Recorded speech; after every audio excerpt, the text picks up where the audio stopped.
Gopijana Vallabha Girivaradari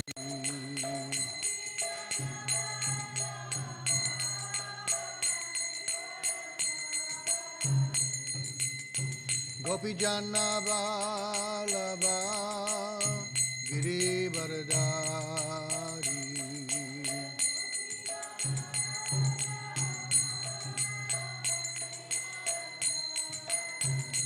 Yashodanandana Braja Janaranjana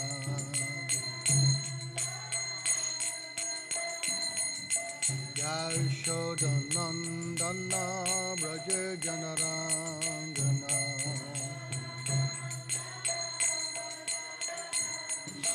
Yamuna Tira Vanachari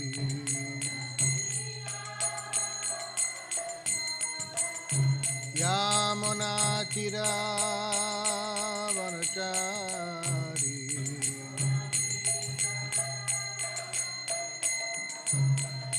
Jai Radha Madhava Kunja Bihari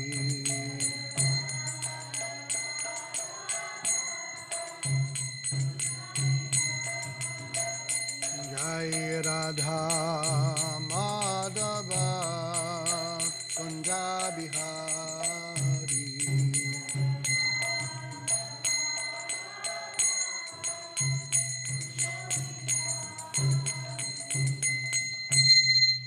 Jayam Vishnupad Paramahamsa Parivraj Kacharya Sutara Sutta Śrīmad Bhaktivedanta Swami Prabhupada ki Grantaraj Śrīmad Bhāgavatam ki Krishna Nitai Gaura Pramanande.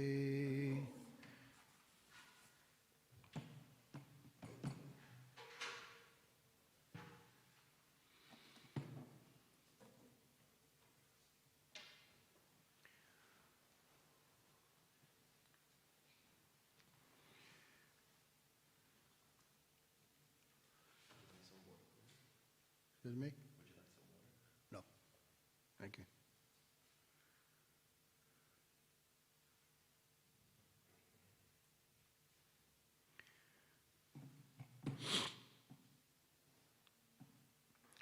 Om Namo Bhagavate Vasudevaya. Om Namo Bhagavate Vasudevaya. Om Namo Bhagavate Vasudevaya. We're reading this morning from Śrīmad Bhāgavatam, Canto 8, Chapter 5, text number 37. This chapter is entitled The Demigods Appeal to the Lord for Protection. Pranat Abut Yasya Chara Acharanam Pranaha Saha Balam Ojjaha Cha Vayu Anvamsa Samrajam Iva Anugaha Vayam Prashidatam Naha Saha Mahavibhuti Pranad Abudhyasya Charanam Pranasaho Balam Ojachavayuhu Anvamsa Samrajam Ivanughavayam Prashidatam Na Saha Mahavibhuti. Evo. Pranadhabudhyasya Charana Charanam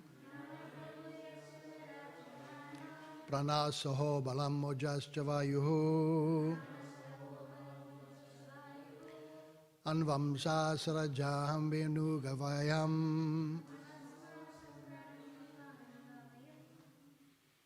Prashidatam Na Saha Mahavibhuti.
Pranat, from the vital force.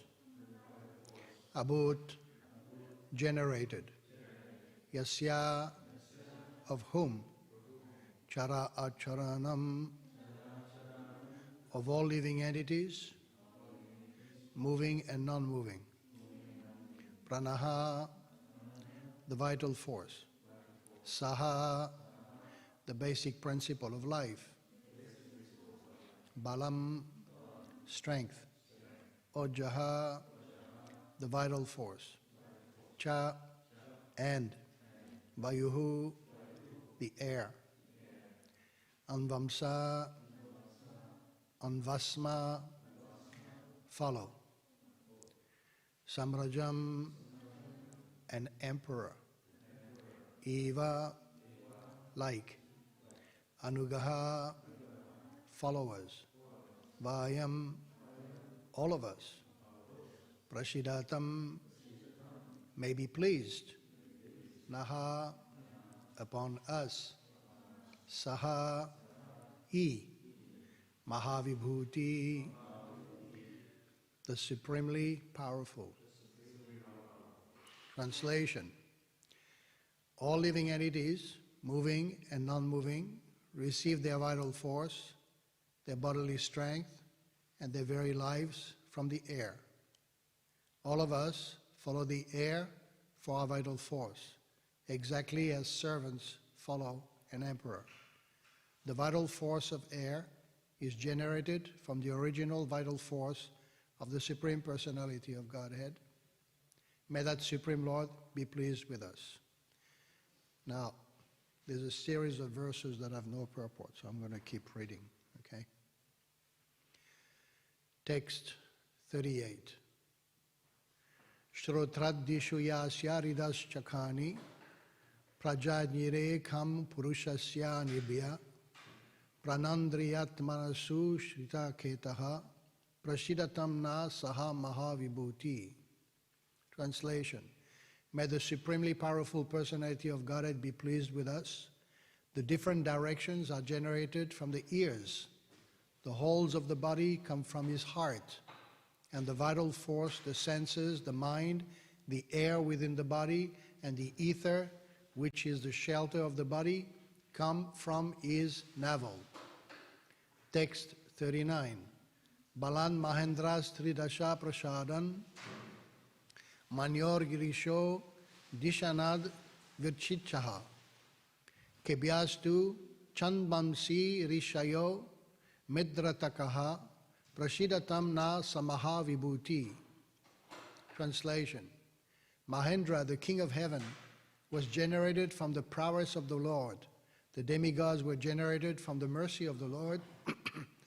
Lord Shiva was generated from the anger of the Lord. Excuse me. And Lord Brahma from his sober intelligence. The Vedic mantras were generated from the body holes of the Lord, and the great saints and the Prajapatis were generated from his genitals. May that supremely powerful Lord be pleased with us. Text number 40. Shrir Vakshaha Pitaras Chayasyan Dharma Stanad Ittara Prishtaho Bhut Dior Yasya Shrishno Psasaro Viharat Prashidatam Na Saha Maha Vibhuti. Translation. The goddess of fortune was generated from his chest, the inhabitants of Pitriloka from his shadow, religion from his bosom, and irreligions, the opposite of religion, from his back. The heavenly planets were generated from the top of his head, and the apsaras from his sense enjoyment. May that supreme powerful personality of Godhead be pleased with us. Text number 41. Vipro Mukat Brahma Chayasya Ghuyam Rajanya Asid Bujjayor Balamcha Urvor Vid Ojo Nigrir Aveda Shudro Prashidatam Na Saha Maha Vibhuti.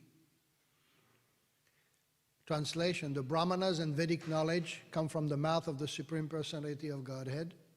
The Kshatriyas and bodily strengths come from his arms. The Vaishyas and the expert knowledge in productivity and wealth come from his thighs, and the Shudras who are outside the Vedic knowledge come from his feet. May that Supreme Personality of Godhead, who is full of prowess, be pleased with us. Text number 42. Lobo dharat pitir upayud yutir nashta payasya sprashena kamaha bruvor yama prakshama bhavastu kala prashidatam na samaha vibhuti. Translation: greed is generated from his lower lip, affection from his upper lip, bodily luster from his nose, animalistic lusty desires from his sense of touch, Yamaraj from his eyebrows, and eternal time from his eyelashes. May that Supreme Lord be pleased with us. Text number 43. Dravyam vaya karma gunan vishesham yat yogamaya vihitam badanti yat durvibhavyam prabhutapalabham prashidatam nasa mahavibhuti. Translation: all learned men say that the 5 elements, eternal time, fruitive activity, the 3 modes of material nature, and the varieties produced by the modes of all creations of Yogamaya. This material world is therefore extremely difficult to understand, but those who are highly learned have rejected it. May the Supreme Personality of Godhead, who is the controller of everything, be pleased with us. And now we have a purport by Srila Prabhupada. Imagine Prabhupada at night is dictating, right? He goes from one verse to another, and he is waiting for the right verse so he can do his commentary. Purport by Srila Prabhupada. The word durvibhavyam is very important in this verse. No one can understand how everything is happening in this material world by the arrangement of the Supreme Personality of Godhead through his material energy. In other words, Krishna makes sure that in a material world we don't understand anything. Covered. As stated in Bhagavad Gita, chapter 9, text number 10, Maya Dyakshena Prakriti Suyate Sa Chara Charam. Everything is actually happening under the direction of the Supreme Personality of Godhead. This much we can learn.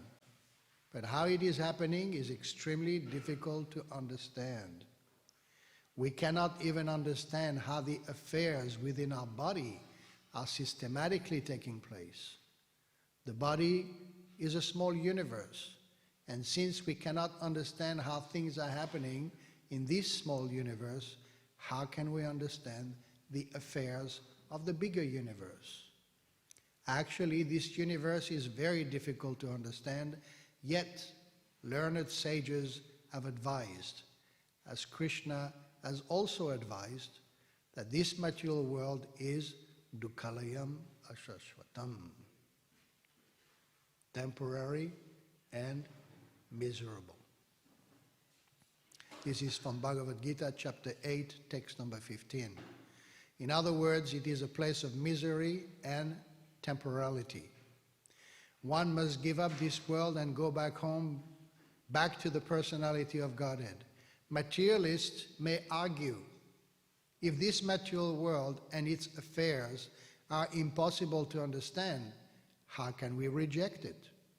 The answer is provided in the words Prabhupada Padadam. We have to reject this material world because it is rejected by those who are learned in Vedic wisdom. Does that make sense? Those who are learned in Vedic wisdom, they understand this material world, and they have enough realization to say, no good, don't stay here. Sola. Yes? So, even though we cannot understand what is this material world is, we should be ready to reject it in accordance with the advice of learned persons, especially the advice of Krishna. Krishna says, Mamupetya punarjanma dukalayam ashashvatam napnuvanti mahatmana samsiddhim paramam gatihi. After attaining me, the great souls who are yogis in devotion never return to this temporal world, which is full of miseries, because they have attained a highest perfection. This is from Bhagavad Gita, chapter 8, text 15. Want us to return home, back to Godhead, for this is the highest perfection of life. To go back to Godhead means to reject this material world. Although we cannot understand this function of this material world and whether it is good for us or bad for us, in accordance with the advice of the Supreme Authority, we must reject it and go back home, back to Godhead.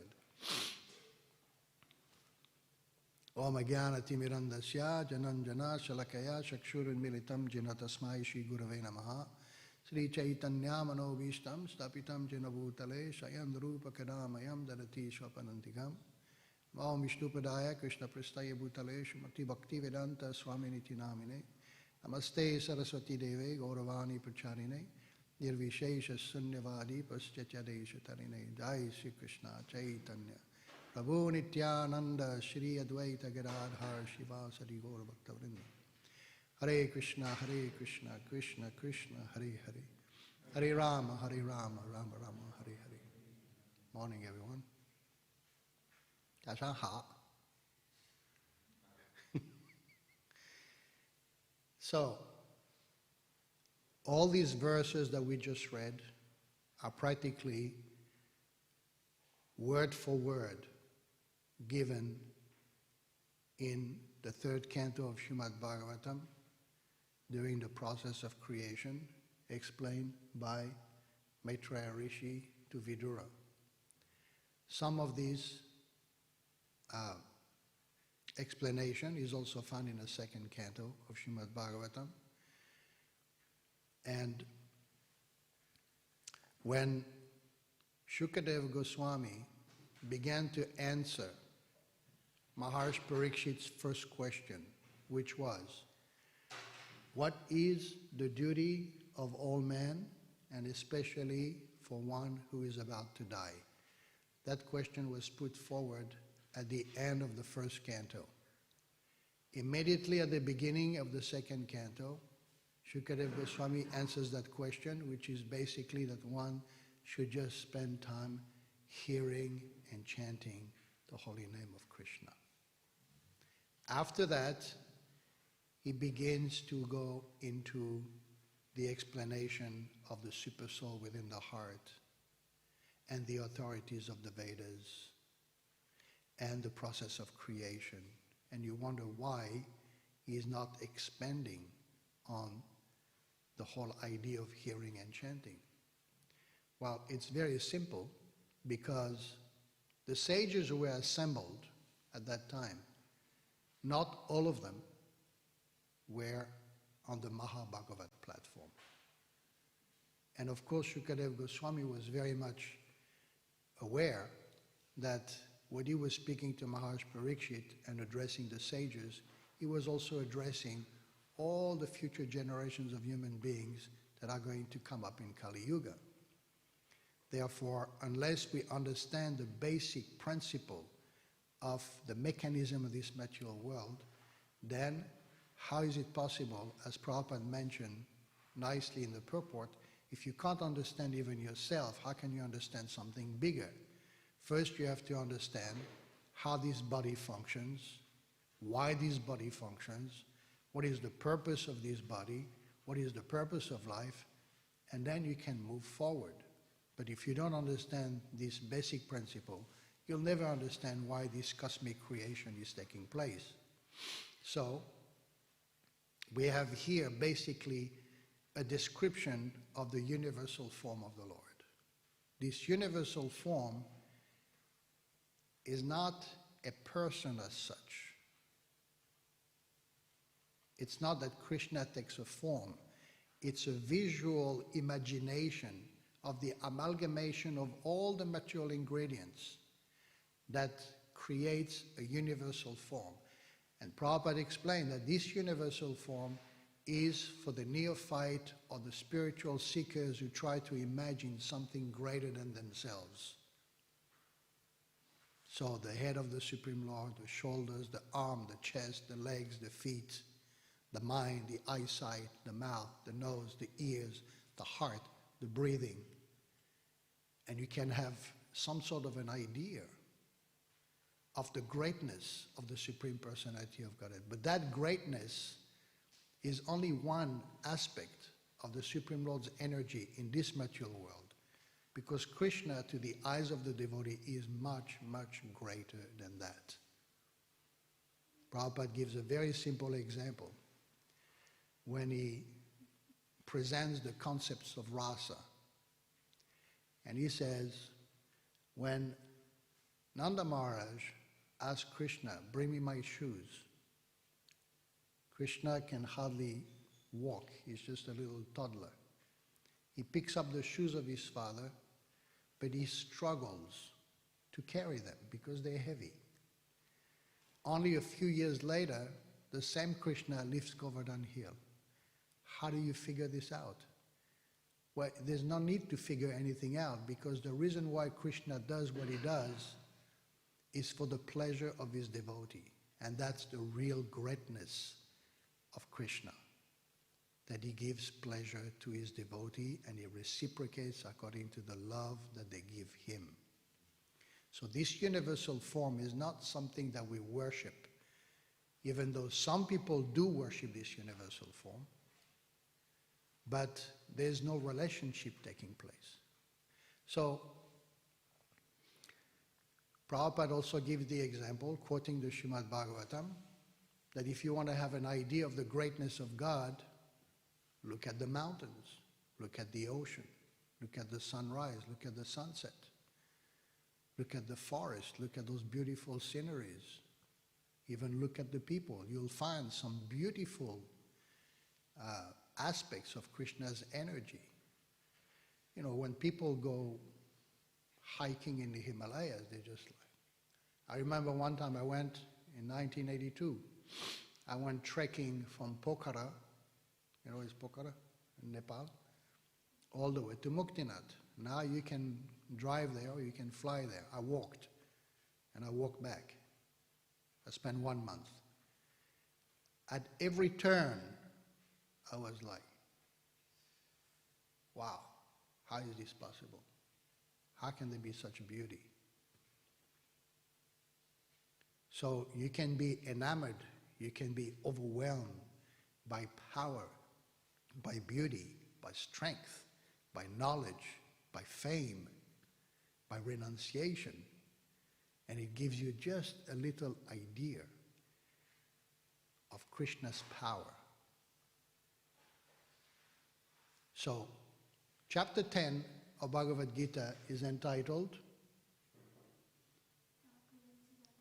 Opulence of the Absolute. In chapter 10, Krishna gives Arjuna some hint. Is this an Indian microphone? Is it going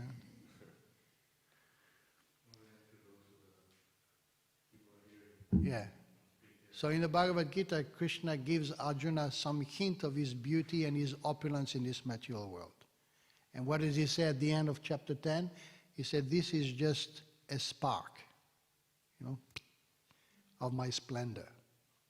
Now Arjuna is going to take Krishna on this. And in the next chapter, he said, okay, I've seen, you've told me about that opulence, now show me that opulence magnified. Amplify it. I want to see your universal form. That was the first reason why Arjuna asked Krishna to show him his universal form. And the second reason why he wanted Krishna to show his universal form, Prabhupada explains, for the future, when people will claim to be God, all you have to say is, hey, you got 5 minutes to spare? Show me your universal form.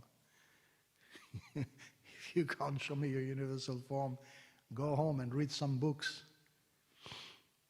Because in the future, there would be people, and there have been people who have pretended to be the Supreme Lord. But when you challenge them to show universal form, they go quiet. They can't show it. That was the reason why Arjuna had no business asking Krishna, show me your universal form. Why is that? Because Krishna and Arjuna have an eternal relationship in Shakyaras. They are eternal friends. They are very intimate eternal friends. And that's why Arjuna said, okay, I've seen it. I don't want to see this anymore. I didn't come for this. I'm asking you to do this for other people, not for me. I'm already convinced. I know who you are. I know my relationship with you. So now please finish this universal form and come back to your normal form.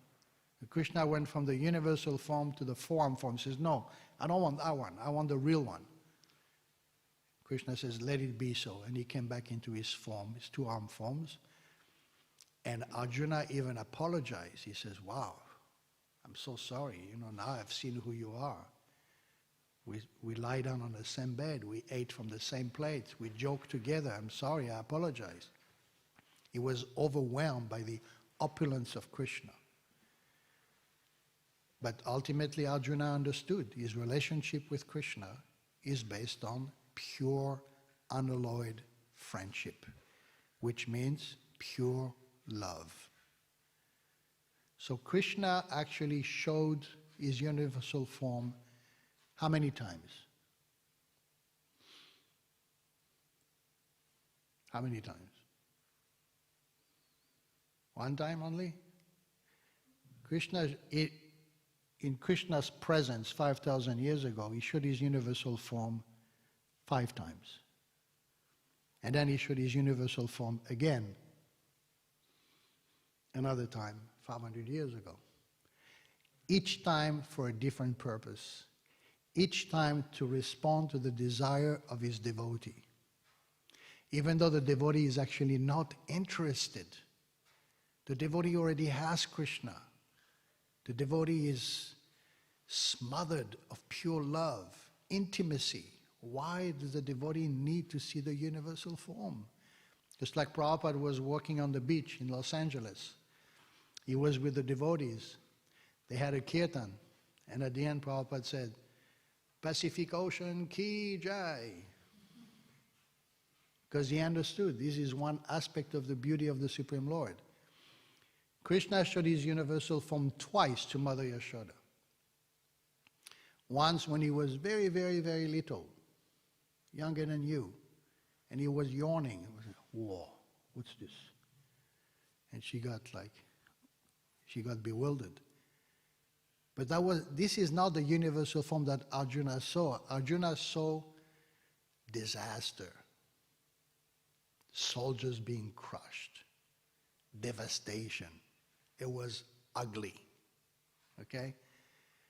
What Mother Yashoda saw is the planetary system, the beautiful material elements, once. Then she saw again the universal form in the mouth of Krishna, when?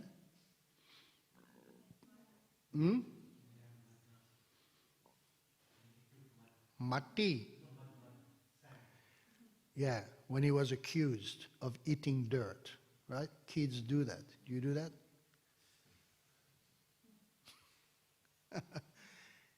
Balaram said, he ate dirt. All the friends backed him up. Yeah, we saw him, he was eating dirt. Kids do stuff like that. They do worse than that. So Krishna was confronted by his mother. Did you eat dirt? I didn't eat dirt. They're all against me today for some reason. Well, if you don't believe me, I'll show you. I'll open my mouth. Krishna opens his mouth.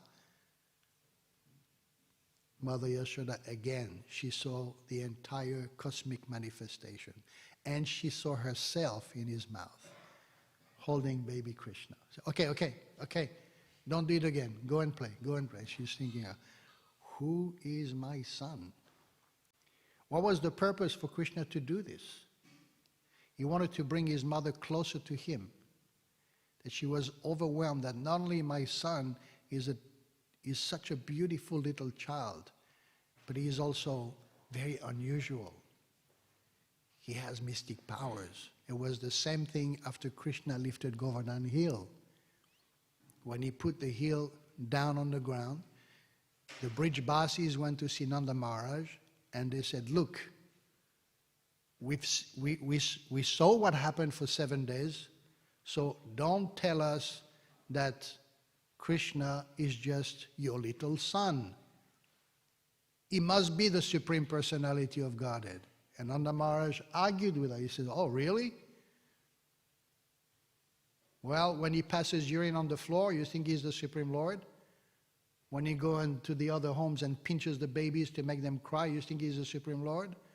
When he does nonsense all the time with the boys, you think he's the Supreme Lord? He is my son, and my duty is to chastise him when he does something wrong. So now don't tell me that my son is the Supreme Lord. They say, okay, maybe he's a demigod. Maybe. You have to be careful with him when you talk to him. No, he's my son.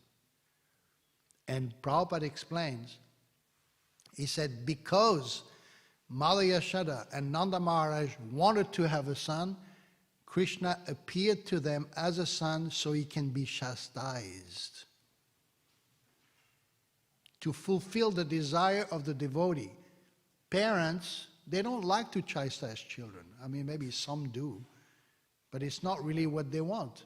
And even when a parent chastises a child, it's never out of envy, bitterness. It's out of love to correct the children. I remember when I was a kid, in the morning I would get plenty of hug from my mom, and in the evening I got slapped by my father. Don't ask for the reason. That's what they decided to do. Every day, a hug in the morning, slap in the evening. You get both, hot and cold. So, the next time Krishna shows his universal form was to Duryodhana, right? When they were negotiating whether there should be a war or not. So Krishna went to Duryodhana and the Kauravas, and he showed his universal form just to tell Duryodhana, this is what's about to happen. I'm going to show it to you, like you get a preview before you watch a movie. This is the preview. Duryodhana closed his eyes. I don't want to see this. But all the great Maharatis who are part of the Kaurava family, but are on the side of the Pandavas, such as Bhishmadev, and all these great, they had the eyes, they watched it, they saw it, said, whoa, this is what's going to happen.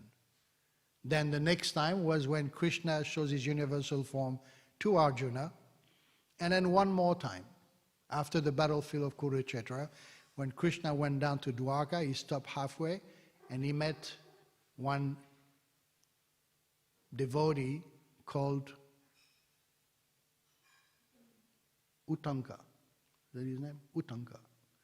And he asked him, he said, what happened at Kurukshetra? So Krishna explained to him. He started getting upset. He said, it's not fair what you did. So Krishna explained to him, but this was the situation. We tried to negotiate, and at the end we had to have a battle. So Uttanka started getting upset. He says, who do you think you are to do things like this? And Uttanka had mystic powers. He said, now I'm going to give you a strong correction. I'm going to tell you who I am. Krishna, he said, well, you can always try. And Krishna showed him his universal form, and he backed out. That was the 5th time. 6th time, Navadip. Yes?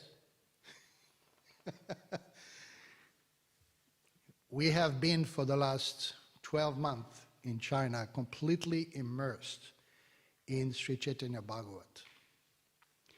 This is something absolutely unique in terms of literary composition and describing pastime in every minor details, and of all the pastimes in the Chaitanya Bhagavat. The first Harinam Sankirtan in the streets of Navadvip take up to 560 verses. It's the longest chapter of any Vedic literatures in Prabhupada's books.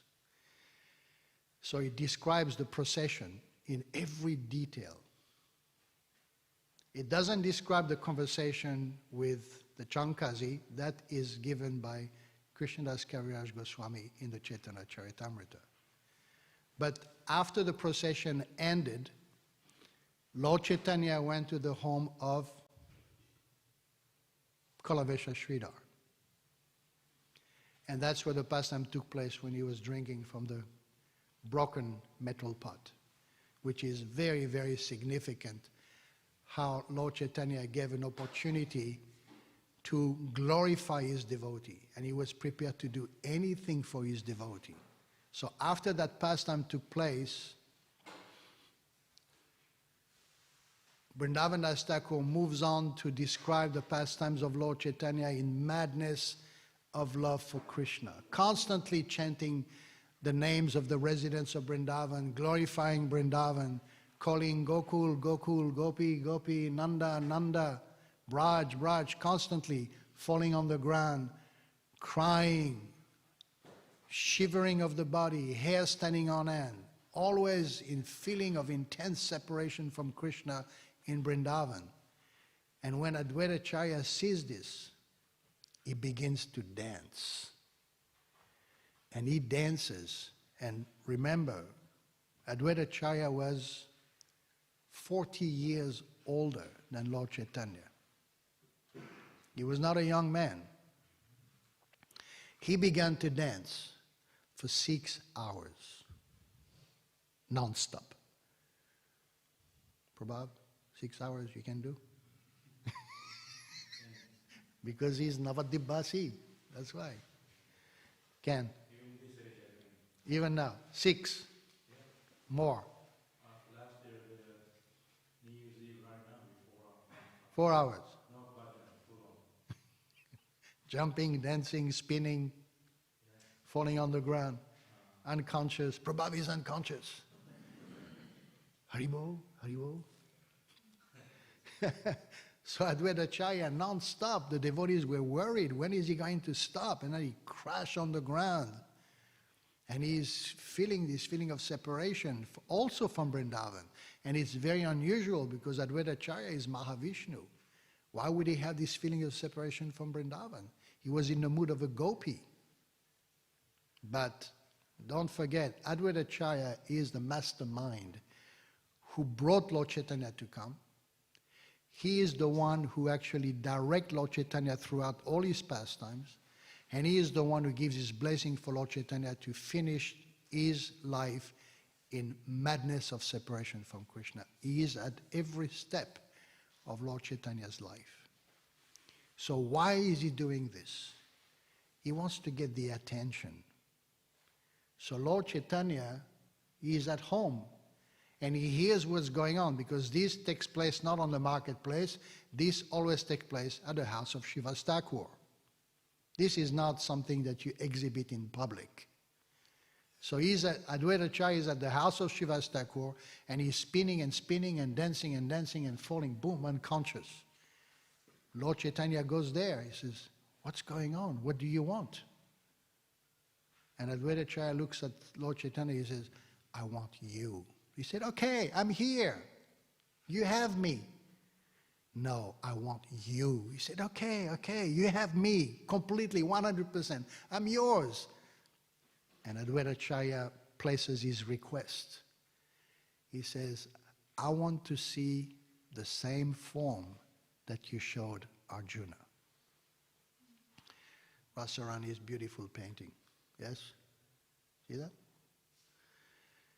So this is interesting because Vrindavan Das Thakur explains what was that universal form. It was not what Arjuna saw. It was different. Because 5,000 years ago, Krishna engaged in crushing demons, killing demons, re-establishing process of religion. It was aggressive. But this time it's different because Advaita-Acharya is the one who called Mahaprabhu to come down after seeing the degraded situation in Navadvip. And he said, this has to stop. And only Krishna can stop this situation. So, he brought him so he can spread the holy name. And the holy name of the Lord is not an act, it's not an aggressive act. You don't go on Harinam and start beating up people because they're sinful. You give them the holy name. Let the holy name do the work. When Lord Nityananda begged Jaga and Madai to chant, they became aggressive towards him. He was not aggressive towards them. When Nityananda and Haridas Thakur were going door to door and they were chased by the people on the street, Haridas Thakur says, I'm going out on Sankirtan with a madman. I can't trust this Nityananda. He's an avadut. He's going to give us trouble. He said, no. Lord Chaitanya said, you go back, door to door. Then the whole pastime with Jaga and Madai took place. Lord Nityananda got hurt. Lord Chaitanya wanted to get upset, called the Sudarshan Chakra. Lord Nityananda says, no, don't do that. You didn't come for this. This is not the time for Sudarshan Chakra. This is the time for Kripa. And immediately, on the spot, he turned Jagai and Madai into Mahabhagavats. From the incident, it took place on the bank of the Ganges in the evening. From that moment, they went to join Lord Chaitanya's associate at the house of Srivas Thakur, and all the devotees greeted them because they said, wow, two pure devotees. Can you imagine? On the spot, they became pure devotees of Krishna. This is the mercy of Lord Chaitanya. So when Advaita-acharya wanted to see the universal form of Lord Chaitanya, what he wanted to see is the universal form that crushes what? Anger, greed, material desires, lust, fear, jealousy, resentment, Mayavad philosophy. That's what Lord Chaitanya showed Advaita-acharya. I came to crush all these things. I didn't come to kill people. There's no need to kill people.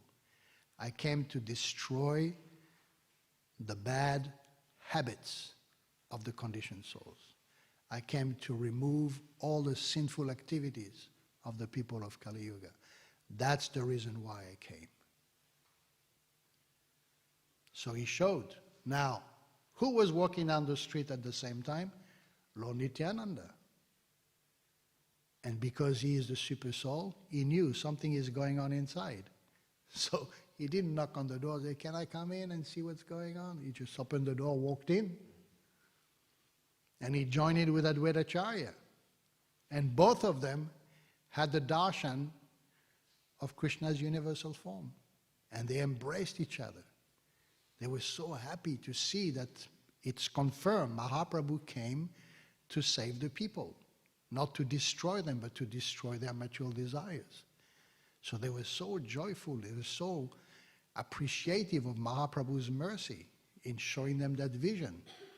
And then right after that, they started arguing with each other. Hey, who do you think you are? Right? I've been doing research about this interaction between Advaita-acharya and Lord Nityananda all the time. They insult each other. They disrespect each other, literally speaking. They throw bad words at each other. Why are they doing this? It's not that they actually feel like that for each other. They're teaching us. That's what people do. That's what the bogus spiritualists are doing to each other. All pretending. He said, you think you're a sannyasi? You beg door to door. You go to, all sorts of degraded places. You're not a sannyasi. You're not even an avadut. You're an embarrassment to the people of Navadip. Hey, what about you? You think you're coming from a Brahman family? You be careful, I've got friends. Lord Chaitanya, Mukunda, Gadara, they're with me. So don't try these things.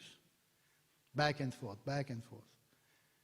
When they take prasadam at the house of Advaita-acharya, they throw rice on his feet. Hey, what are you doing?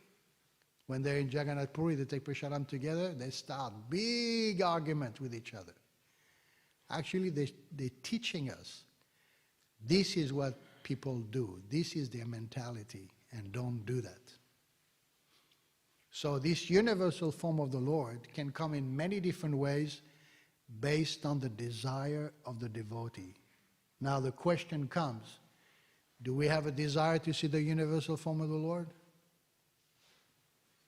Do you ever want to, wait, can I see the universe? No. We want to see the three bending form of Shama Sundar. That's what we aspire for. That's all we are interested in, the beautiful form of Radha and Krishna in the spiritual world. That's what devotees try to perfect in their eyes. Premanjana churita bhakti vilochanena santasa deva hridayeshu vilokayanti yam shama sundaram achintya guna svarupam govindamadi purusham tamaham bhajami. To have the eyes of pure love. And this is why the emphasis is placed in the purport that the devotee rejects the material world. Srila Bhaktisiddhanta Saraswati said, this world is not a place for a gentleman. And what materialistic people always try to do is, okay, right now the situation is difficult. Right now I'm not very happy.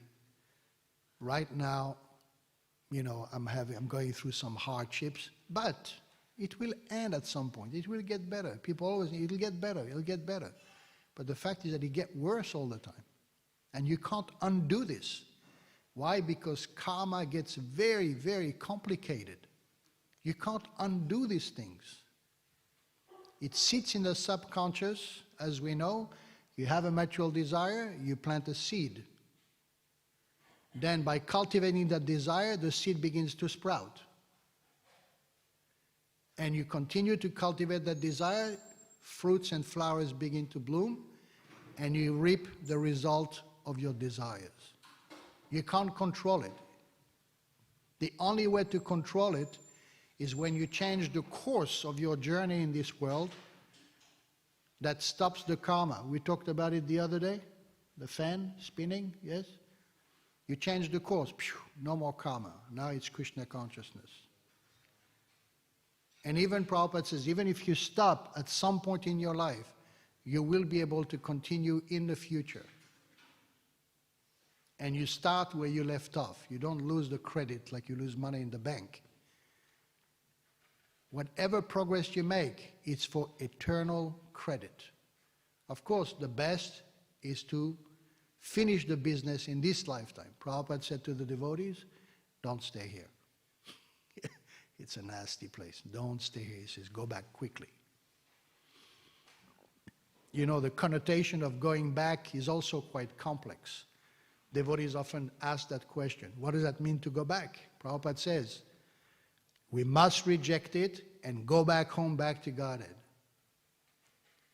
How do we qualify to go back home, back to Godhead? 100% pure. Not a fraction of a material desire must remain in the heart. Prabhupada gave the example, he said, even if you are greedy for one rasgulla, of course if it's Mahaprasad rasgulla, you're okay. But if you want to eat something just for your own personal pleasure, you can't make it back. But making it back means that as you begin the process of devotional service, you are on your way back. As Rupa Goswami says, Iha hasya Hare dasya kamana manasagira nikalavakyavastashu mukta sangasa uchate. As soon as you begin the process of bhakti, you are on your way back. It's just a question of time. But the best is to make sure that we don't get into this hardship on the way home. Even though sometimes it is necessary that we go through hardships for the sake of the process of purification. We talked about this the other day also. Devotees sometimes think it's unfair. Why am I suffering? I'm a devotee. I'm supposed to have the best health. I'm supposed to have money. I'm supposed to have comfort. I'm supposed to have a peaceful mind. But I don't. And I'm practicing Krishna consciousness, so the process is not working. The process is working. The fact that you continue and you never give up the process of bhakti, it means the process is working. That despite all challenges, despite all obstacles, you still depend on Krishna and the holy name and the process of bhakti. That's the proof that the process is working. A devotee asked Srila Prabhupada, how do we know we're making spiritual progress? Prabhupada gave a very simple answer. You lose desire for material enjoyment. That's one symptom that you are progressing. And you are increasing your taste for spiritual activities. When you develop the desire to hear constantly, that's a very healthy sign. When you develop the desire to serve constantly, that's a healthy sign. So we have the authority of the Acharyas. Prabhupada does not quote anyone in particular here in the purport. And in the verse it's also mentioned. Highly learned have rejected it. So who are the highly learned? All the great Acharyas. Narada Muni, Brahma, Shiva, Vyasadeva, Shukadev Goswami, all the Guru Parampara, they all rejected it. They know the nature of this world, and for our own well-being, for our own benefit, they're telling us. The perfect example, Srila Bhaktivedanta Thakur. How many songs he has written describing his own suffering. If you read the book, what's it called? It's a letter that he wrote to his son. And that letter is his autobiography. Svalitika Jivani. Svalitika Jivani. He wrote a letter to his son, and that letter turned into a book. Svalitika Jivani. And he explains to his son from the time of his own birth, Bhaktivedanta Thakur's birth, his childhood, his family situation, his education, his job, his first wife, his second wife, his 14 children. 14. People complain today, they can't handle one. 14. High court judge. Diseases. Pressure from the British Empire. Mayavadis. Philosophical deviation. He had to deal with all these things. So he explained all, how many times he changed. When I was reading this book, I was amazed. How many times Bhaktivedanta Thakur and his family had to pack their bags and move to another village. At least 30 times. How many times can we move from house to house in Melbourne? Twice, 3 times?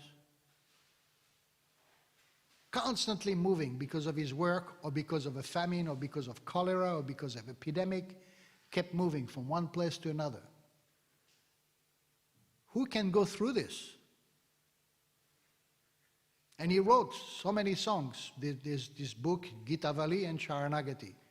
One book is describing his childhood and his suffering, and the other book is his aspiration and his longing for Radha and Krishna and Vrindavan. This is the perfect example.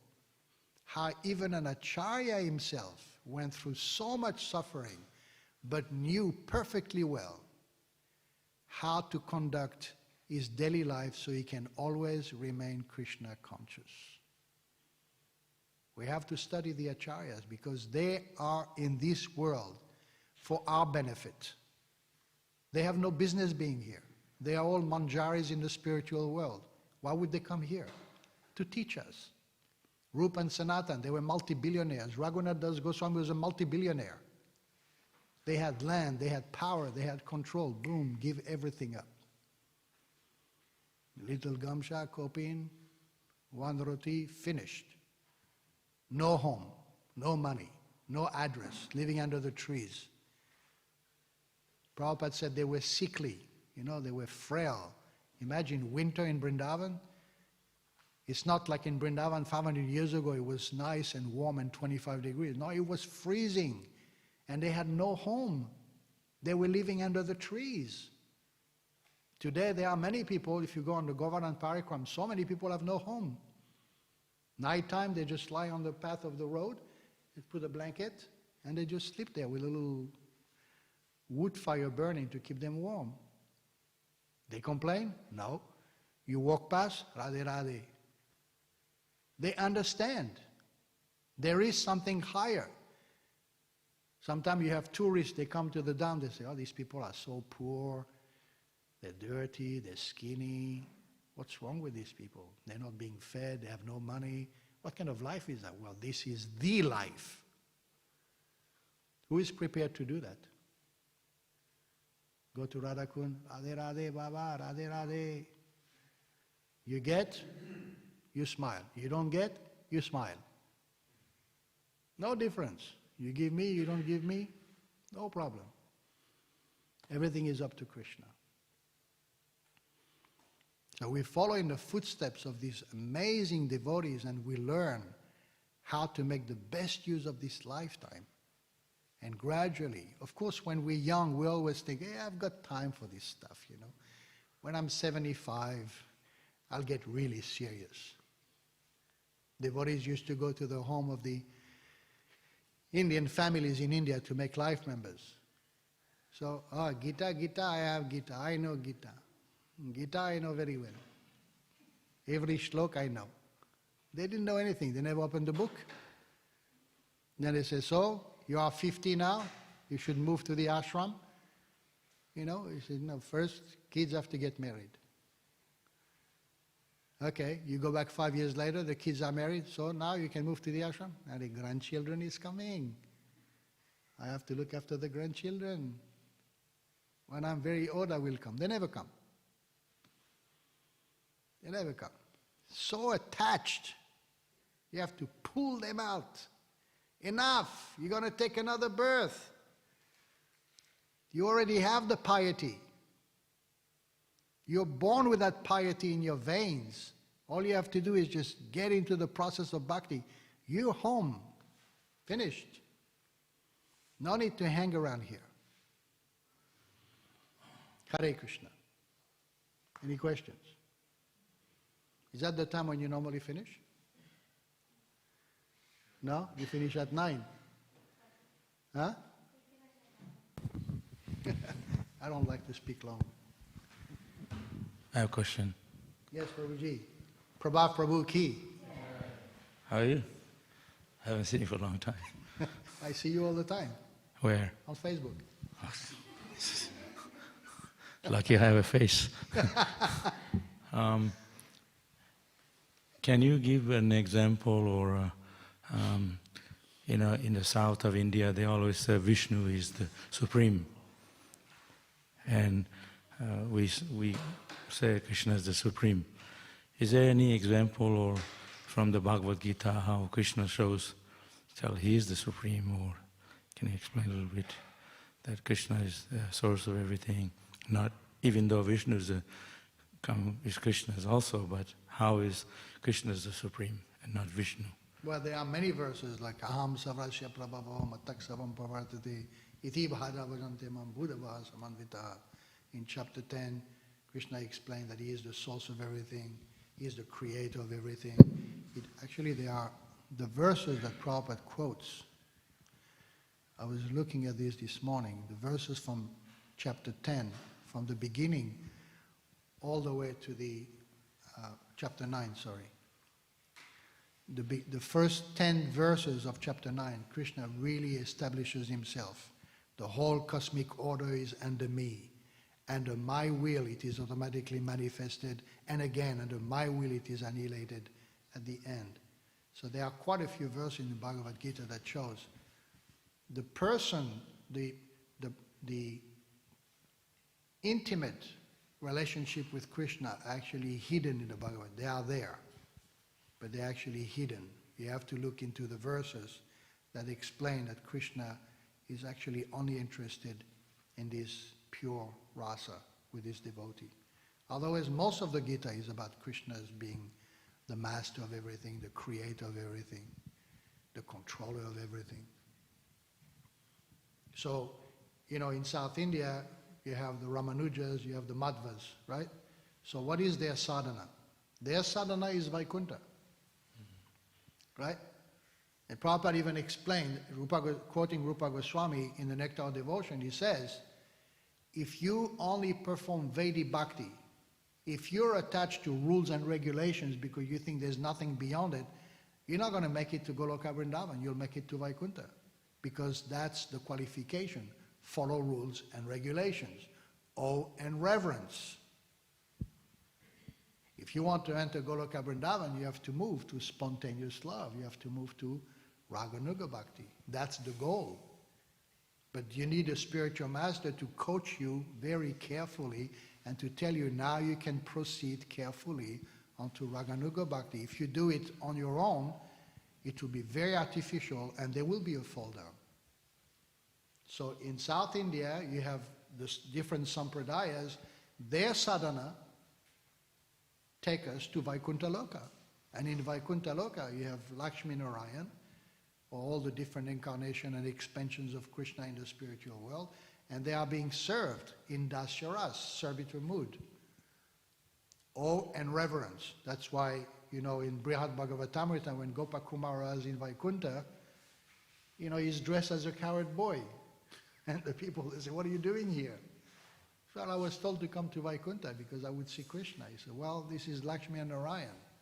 He said, don't stay here. Move on. So they send him to Ayodhya, right? He arrives in Ayodhya, he sees Hanuman, he sees Sita, he sees everybody. He says, wow, they're having fun here. I want to see Ram. This is, no. You can't stay here for long. You can stay a little bit, but you can't stay here for long. They send him to Dwarka. Gopakumar arrives in Dwarka, he sees Krishna sitting on his throne, at the big assembly in the morning with all his ministers and all his servants. And he sees Krishna. This time Krishna is in a bluish form with a yellow dhoti. He doesn't have a flute, he doesn't have a peacock feather, but he sees, here is my Krishna. And he runs, and he hugs Krishna. He says, we don't do this here. They don't understand. Move on. Vrindavan. So he arrives in Vrindavan. Nobody knows him. They think he's a demon in disguise of a cowherd boy. They're about to grab him, and Krishna says, no, leave him alone. And you have this beautiful painting of Krishna and Gopakumar embracing. You know that painting? That's where Gopakumar belongs. Gopakumar did not get a mantra from his spiritual master. He got the Gopal mantra from his spiritual master at Govardhan. That mantra managed to carry him all the way to Goloka Vrindavan. In the other sampradayas, they have different mantras. They have different sadhana.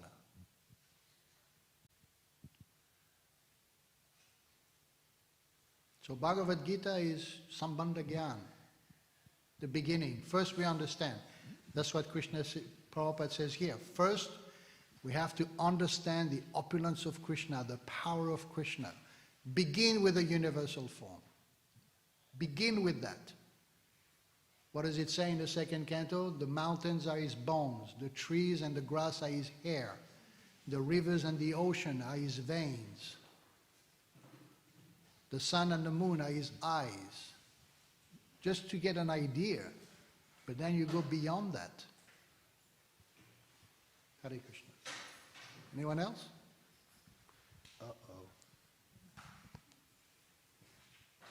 Hare. You need the mic?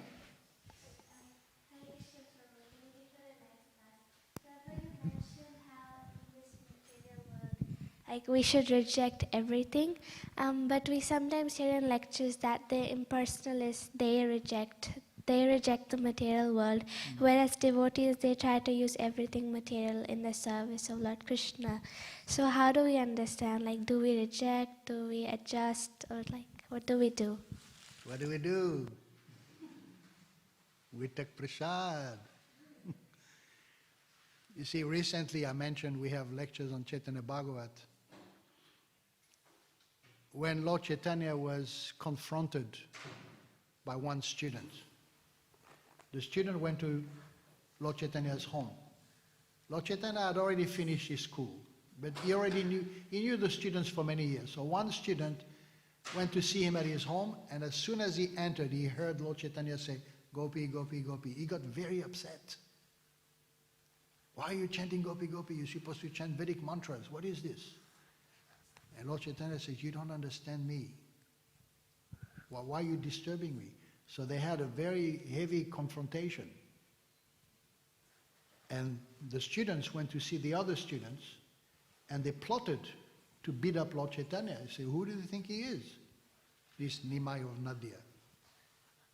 So Lord Chaitanya went to see Lord Nityananda. He said, I failed. I failed because I came to give pure love for Krishna, but what happened is completely the opposite. People get upset. So I came to present my mission, but people don't understand it, and they go against me now. So there's only one solution. I have to take sannyas. Otherwise, he said, nobody disrespects a sannyasi. He said, any sannyasi goes door to door, always welcome. Sannyasi starts speaking, everyone listens. He said, I have no other options. So then, in the purport, Bhaktisiddhanta Saraswati make a list of all the different types of sannyasis. And sannyas means renunciation, means reject, yes?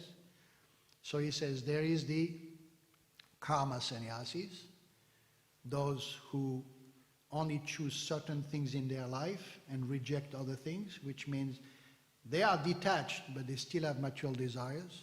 You have the jnani sannyasis, who reject this material world, but they cultivate knowledge so they can actually become one with Krishna, another material motivation. And he said, then there is Vaishnav sannyas. Now what is a Vaishnav sannyas? A Vaishnav sannyas is not the robe.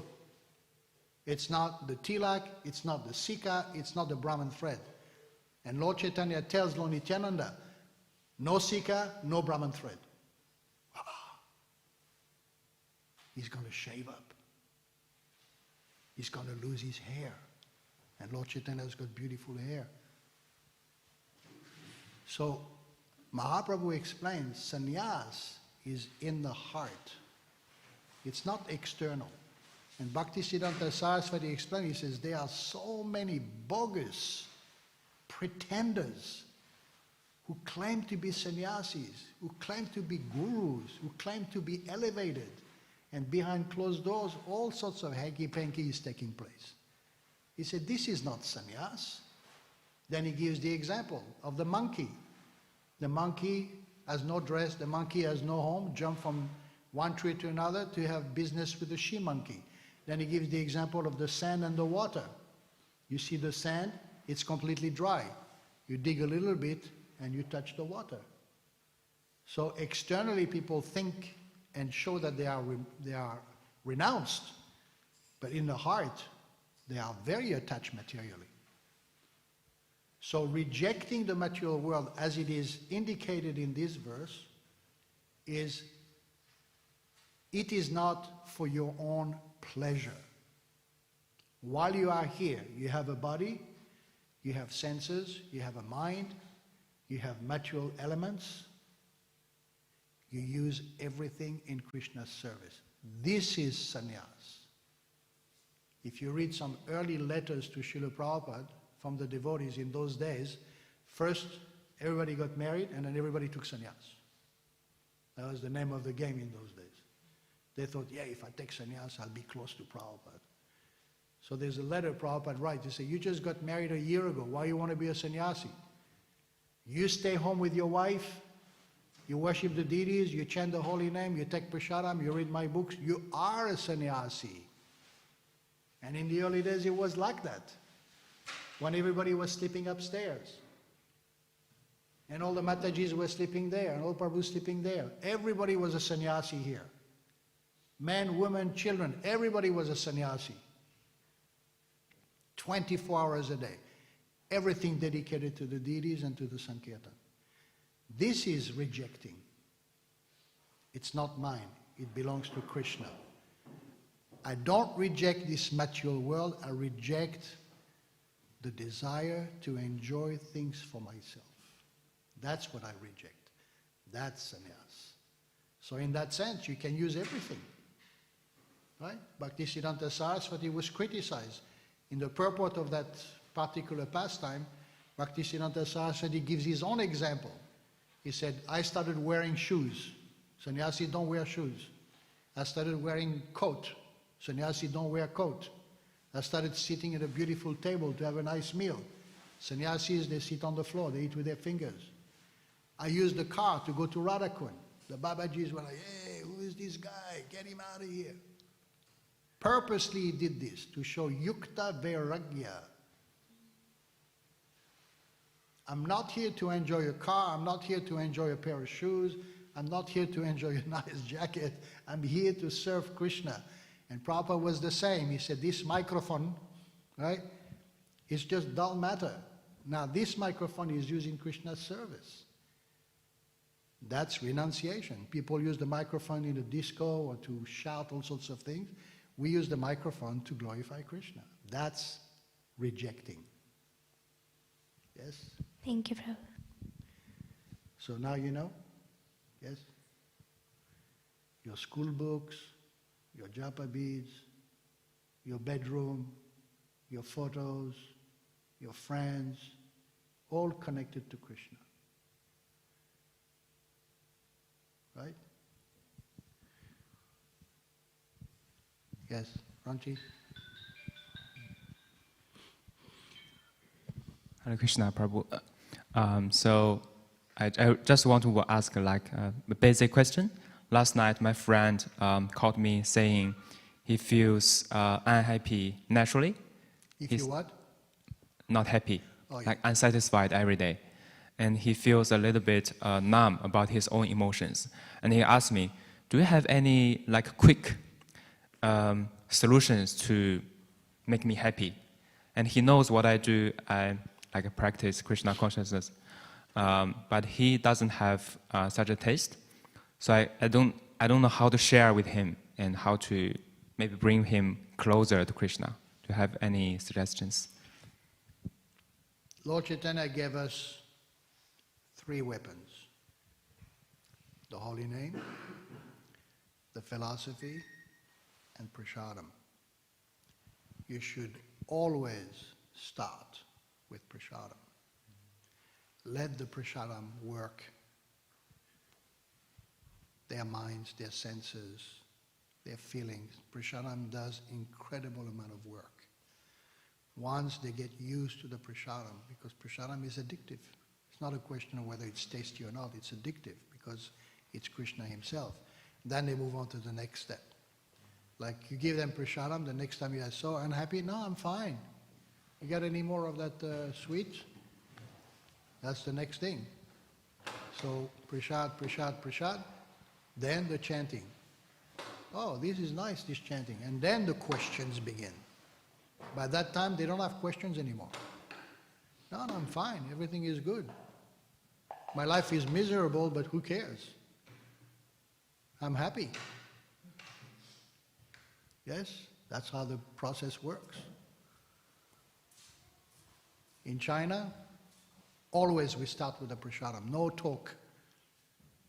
I mean, with the devotees we have lectures, just like today we have lectures, but for new people, prasadam and chanting, always, no conversation, because they don't understand. Prasadam, chanting, gradually, it works on the heart. Then they may ask questions.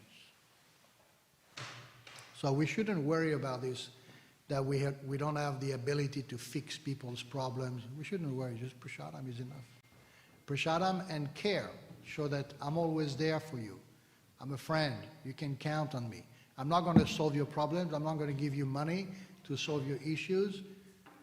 I'm not going to give you a solution for your job, for your family life. This is not my position. My position is to be a friend. And as a friend, I care about you. I give you some spiritual energy. You need spiritual energy. And it begins with the tongue. Prasad, the Prabhupada says this in the first verse of the Upadeshamrita. The tongue for chanting and the tongue for prasadam. Bas, finished. Nothing else. People don't have the capability. Prabhupada says, you can't even understand yourself. How are you going to understand the universe? It's too complicated for people. People are in, they are encaged in a very complex network of karmic activities. They don't know where to start. Where is this coming from?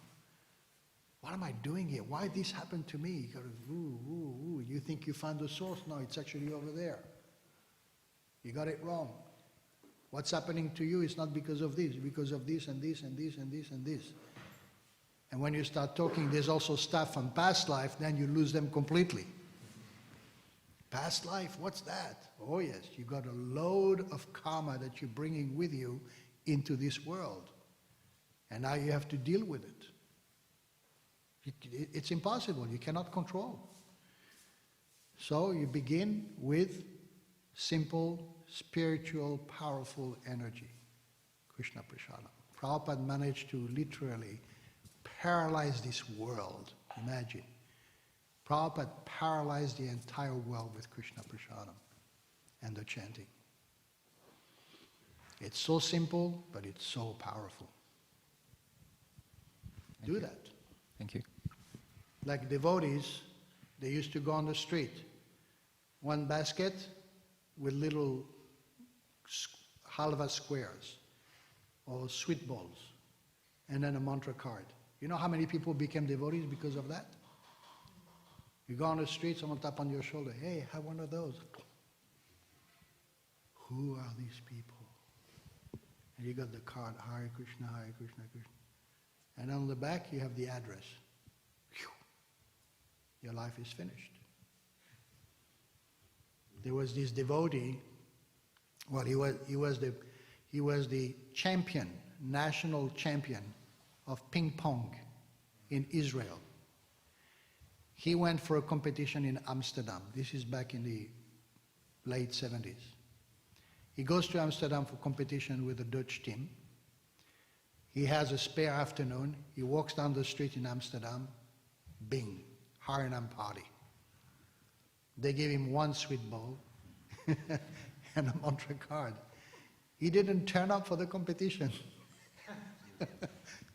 He went to the temple, he shaved up, and then he was out on book distribution, and he became the top book distributor in the whole yatra. He got the name Murari Chaitanya, because Murari was famous for slapping tigers in Lord Chaitanya's pastime. That's what he used to do. He used to go on the street and distribute thousands of books. That was the result of getting one mantra card and one piece of prasadam. It's powerful. So always keep some mantra cards and always keep some cookies in your pocket. Hey, have you got one of those? Who are you?